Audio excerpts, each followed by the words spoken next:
Bonjour et bienvenue à l'invité de Thierry Dim. Nous avons le plaisir d'accueillir aujourd'hui Christian Vroyer. Bonjour Monsieur Vroyer. Bonjour.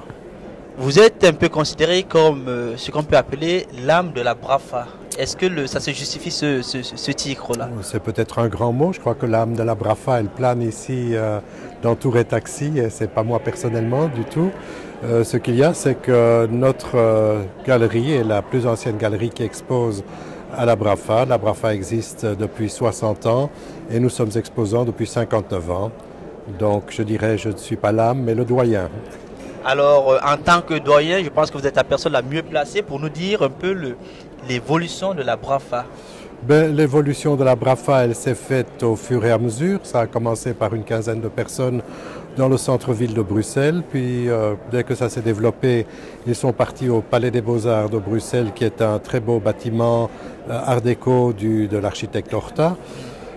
Superbe, mais pas très pratique, avec des couloirs un peu trop étroits, avec beaucoup d'escaliers. Donc, on rêvait de partir. Et puis, il y a une dizaine d'années, nous sommes arrivés ici à Tour & Taxi. Tour & Taxi qui nous permet vraiment de prendre notre envol, d'être plus important, d'avoir beaucoup plus de participants. Au Palais des Beaux-Arts, il y en avait une quarantaine, 45, tandis qu'aujourd'hui, on est arrivé à plus de 120 exposants. Pratiquement le double. Le double, si pas le triple, oui. Cette année, c'est le 60e anniversaire. C'est un anniversaire, en effet. Et qu'est-ce qui a changé ces dernières années? Déjà, en venant ici, il y a surtout, je crois, le niveau de qualité qui a commencé à augmenter chaque année d'un cran. Et puis, il y a quand même l'aspect d'internationalisation. Quand nous étions au Palais des Beaux-Arts de Bruxelles, c'était, pour ainsi dire, un salon où à près de 90%, c'était des exposants belges, tandis que maintenant, nous avons environ 60-40 comme proportion. Cette évolution, c'est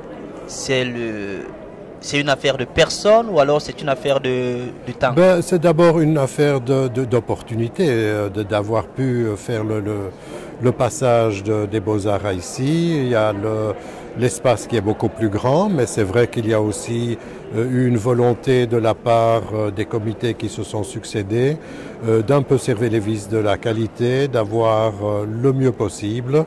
Et je crois que c'est une question de personnes aussi, des exposants qui se rendent compte que la qualité s'améliore d'année en année. Donc c'est une espèce de compétition sympathique mutuelle, mais qui fait que chacun essaye de se surpasser et maintenant de montrer ce qu'il y a de meilleur.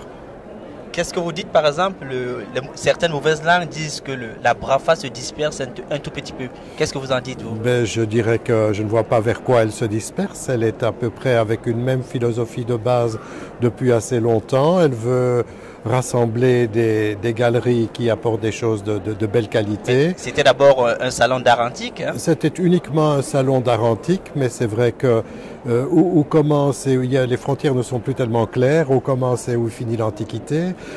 C'est vrai que, je dirais, l'art déco, il y a 40 ans, on n'en parlait pas et personne n'aurait songé à ouvrir un stand d'art déco. On aurait peut-être dit qu'il était pas sain d'esprit, tandis qu'aujourd'hui, on dit que c'est extraordinaire. Donc, ce sont des nouvelles tendances, des évolutions qu'il faut suivre. Et c'est vrai qu'il y a une rajoute aussi un peu de peinture contemporaine. Et pourquoi pas, c'est de l'art aussi, c'est l'art vivant d'aujourd'hui. Je crois que la seule chose quand même que la Brafa essaye de faire, c'est de garder l'équilibre, de ne pas aller trop dans une direction ou dans l'autre. Donc elle se disperse, oui, elle s'ouvre, elle a un grand éventail, elle veut avoir un large éventail, mais je crois qu'à côté de ça, elle ne se disperse pas, à moins que je ne comprenne pas bien le mot disperser.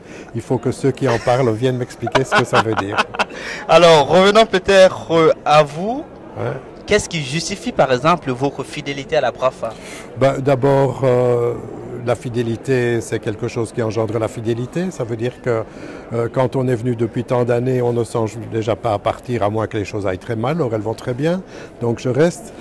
Et puis, c'est le plaisir d'abord retrouver une grande clientèle qui, nous sommes au nord du pays avec notre galerie, et de retrouver les clients du sud du pays ou de la capitale bruxelloise, et puis de faire de nouveaux contacts, puisque comme je vous l'ai dit aussi, plus il y a de marchands étrangers, plus il y a aussi de visiteurs étrangers, donc ce sont des nouveaux contacts qui sont toujours positifs. Alors ici, nous sommes vraiment au cœur de vos stands, hein.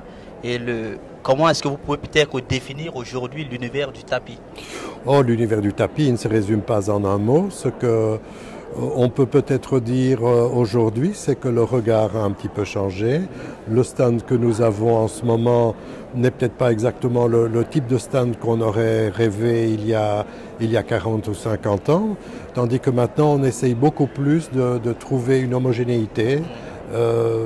Less is more, on montre moins mais on montre mieux, et je crois qu'on cherche des thèmes, ce que nous n'avions pas toujours fait dans le temps. Dans le temps, il était normal qu'une galerie de tapis vienne apporter ce qu'elle avait de meilleur, d'où que vienne, quelle que soit l'origine, tandis que maintenant, il ne s'agit pas seulement d'apporter le meilleur ou de très belles choses, mais il s'agit surtout de faire un bel ensemble qui accroche le regard du passant. Alors je pense également que pour la majorité d'entre nous, quand même, le tapis, c'est-à-dire le choix du tapis se fait plus à travers la beauté du tissu, ou alors la beauté des dessins.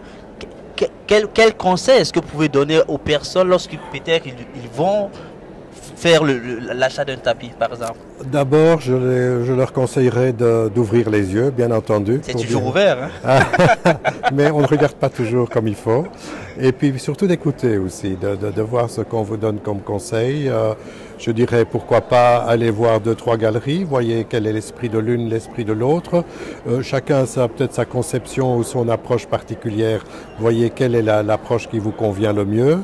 Rassembler des informations, comparer les informations, pourquoi pas, et jusqu'au moment où vous avez trouvé la galerie qui vous convient, où vous avez l'impression qu'il y a un contact qui se fait.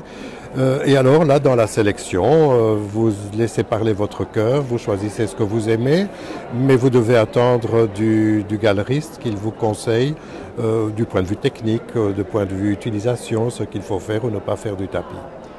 Merci Monsieur Christian Brouillir de nous avoir accordé cette interview. Merci beaucoup à vous. Et quant à vous, nous vous donnons rendez-vous très prochainement avec un nouvel invité. Au revoir.